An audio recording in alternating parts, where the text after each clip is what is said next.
আমি বৰ্তমানৰ অসমৰ আইন শৃংখলা অৱস্থালৈ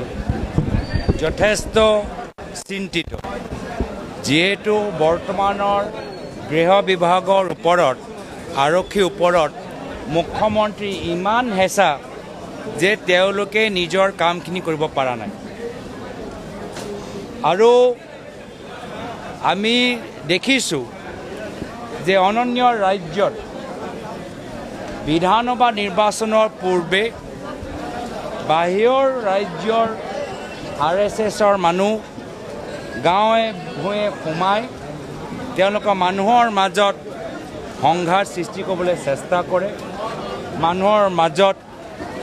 ঘৃণাৰ ভাৱ সৃষ্টি কৰিবলৈ চেষ্টা কৰে আৰু আমি কিছু উদাহৰণ দেখা পাইছোঁ মধ্যপ্ৰদেশত আৰু অন্য ৰাজ্যত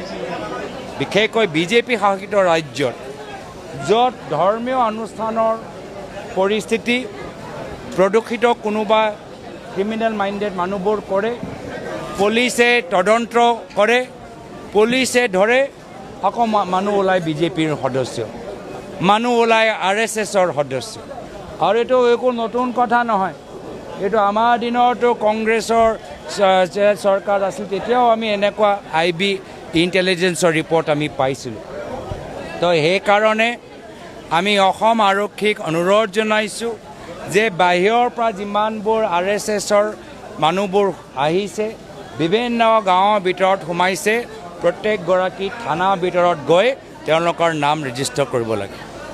আমি বাহিৰৰ মানুহ আহি আমাৰ বিধানসভা নিৰ্বাচনৰ কাৰণে অসমখনক আমি প্ৰদূষিত অসমখনৰ ভিতৰত আতংকৰ সৃষ্টি কৰিবলৈ আমি নিদিওঁ ভয় ভাবুকি সাম্প্ৰদায়িক বাতাবৰণ সৃষ্টি কৰিবলৈ নিদিওঁ আমি সেইকাৰণে আজি এই সভাত অনুৰোধ জনাইছোঁ আৰু আপোনালোকৰ যোগেদি আমি কৈছোঁ যে অসম আৰক্ষী বাহিৰৰ পৰা অহা RSS অসমৰ কোনোবা আছে আমাৰ কোনো ক'বলৈ নাই কিন্তু বাহিৰৰ পৰা যিসকল RSSৰ মানুহবোৰ কাডাৰবোৰ বিভিন্ন ঠাইত আমি গম পাইছোঁ সোমাইছে তেওঁলোকৰ ষ্টেচনৰ ভিতৰত থানাৰ ভিতৰত ৰেজিষ্ট্ৰেশ্যন হ'ব লাগে এইখিনি কথা যোৱাকালি তামোলপুৰত কৈছোঁৱে যে BTRত আমি যথেষ্ট গুৰুত্ব সহকাৰে দলৰ কামখিনি আগবঢ়াবলৈ বিচাৰোঁ ইতিহাসত আমাৰ দলৰ আদৰ্শ উদাহৰণ BTRতে দেখা পায় যে ক্ষমতাৰ নহয় শান্তি বেছি গুৰুত্বপূৰ্ণ কংগ্ৰেছ দলৰ বাবে সেইকাৰণে ক্ষমতা থকা সময়তো আমি নিজৰ দলৰ নহয় তাত শান্তি সমন্বয় আমি কেনেদৰে বজাই ৰাখিব পাৰোঁ তাৰ বাবে বিভিন্ন শক্তিক সংগঠনক আমি আগুৱাই লৈ গৈছোঁ আৰু আজি ৰাইজে বিচাৰে কি নহয় কংগ্ৰেছ দল BTRৰ ভিতৰত আৰু শক্তিশালী হওক আমাৰ তৃণমূল কৰ্মীখিনিও বিচাৰে যে কংগ্ৰেছ দল BTR অঞ্চলত আৰু শক্তিশালী হওক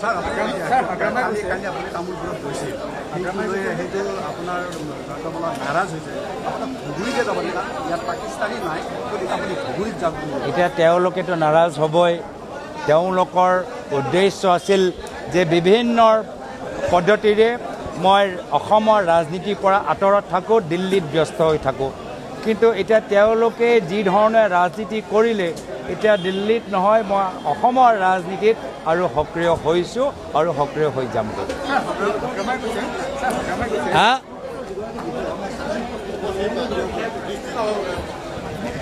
এতিয়া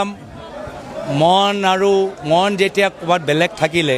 তো দেহটো ইয়াত কেনেকৈ থাকিব মন যোনফালে বডিটো সেইফালেই থাকিব কিন্তু মই কৈছোঁ তেখেতৰ এৰি আমাৰ কংগ্ৰেছ দলৰ ভিতৰত এতিয়াও যদি কাৰোবাৰ মনবোৰ অলপ দুধুৰ মুধুৰ হৈ আছে অলপ দিনৰ পিছত আমি তেওঁলোকৰ মনৰ পৰা তেওঁলোকৰ দেহৰ পৰা এই BJP ভাইৰাছটো আমি আঁতৰাই দিম আমি একদম দৰৱ ভাল ট্ৰিটমেণ্ট দি কিছুমান কংগ্ৰেছৰ মানুহৰ মাজত যদি BJPৰ বেমাৰী ভাইৰাছ সোমাই গৈছে আমি দৰৱ দি এই ভাইৰাছটো আমি মোহাৰি দিম আৰু যদি আমি ভাইৰাছটো মোহাৰিব নোৱাৰোঁ তেতিয়া চাৰ্জাৰী আমি কৰিবলৈ প্ৰস্তুত হৈ আছোঁ সময় ক'ব আমাক কামটো কৰিবলৈ দিয়ক তেওঁ আমাৰ কংগ্ৰেছৰ স্থিতি স্পষ্ট যে যদি কোনোবাই অপৰাধ কৰিছে আইন অনুসৰি পুলিচে নিজৰ কামখিনি কৰক সংবিধানত যি তাকত আৰক্ষীসকলক দিয়া হৈছে তাত তেওঁলোকে কৰক।